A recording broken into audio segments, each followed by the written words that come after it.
Saws. A poem in 3 sections, each section 5 stanzas long, each stanza 5 lines. 1. Flame has a skin of cold, light sets limit to the dark, so name me then the outside rind of memory, the clothes love wears. Rock in the stream bed, fluid that your element is absence, complex with vortices and currents, bears cold against the bone. Still hand reaches, grips itself. Silence vexed. Touch when presence would suffice, anatomizing scrutiny, break the made whole, care gathers mute, blind, here.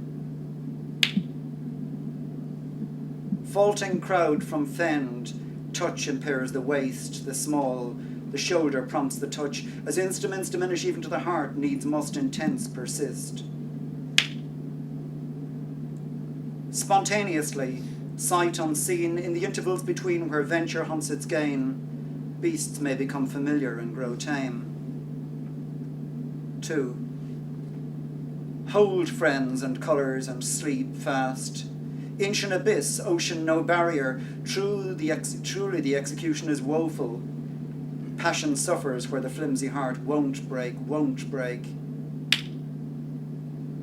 Chance set of winds, you fixed deck of bones, you, my chambered and mind, my furnished with tables, my table of cases of tides.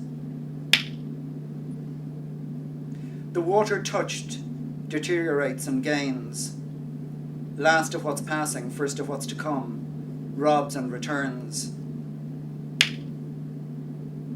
Action dons habit of effect, slight, uncontrolled, ghosted out from us, however to come to again if we nothing have laid down. Every sake acknowledged serves this am traversed by words. Provisional coherence, interim and out of sorts, able for joy. 3. Mirrors, eclipses, departures, loss instantaneous or slow barren doubling. Death is all we see awake, and sleeping only sleep. Fronts and systems move across. Through the weather of such data, drifting hungers and accessory rage, you claim with care your personal effects as general consequence accrues. No cage is found for wind or rain, so older than desire that stirs the hand, prior to relief, to grief, to nerve and nerves. What by the heart is hidden, hidden is. Structures unseen, the scene decide. You near, space intervenes. Gone, head will conjure head, the lid the lip. Waking we share and sleeping turn aside. Eyes twinned make the world deep. Have you forgotten that past is anyhow indelible? Escape from its map withdraws to lodge at heart in dream through fright, flight poised. Map gone, you have forgotten nothing. After the fun, night closes down the empty rooms. She is a figure, this one, and what hair, but see, the posture is unnatural. If it gazes long and blinking at the dark, then it's not real. Excess of seeing turned her eyes to milk. Whiter than eggs, softer than clouds, they dream across her face. Venus, they say, had an arse of straw. Cold stars wheeze at the gable end. Don't go. I put on this surface to disguise my deep and shallow. You mistake my limits for myself, neglecting my forests, my cliffs. Sometimes herds of cattle run to the edge and plunge. Later, silvery cascades descend. Sonnet.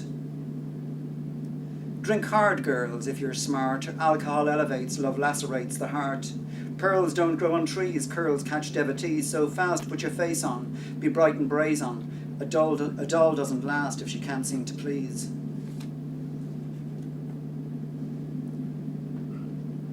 Numbers and cyclic repetitions we abstracted from stars, exhausting those high habitats of deities. Regularity conceived in calendars, in clocks constructed out of water, sand, or wheels, and so can set the exact hour for dinner. presence of the angel of death is generally acceptable. Even following a series of happy scenes, it adds a certain weight, difficult to achieve by other means. Having small children play naive divinities may also work.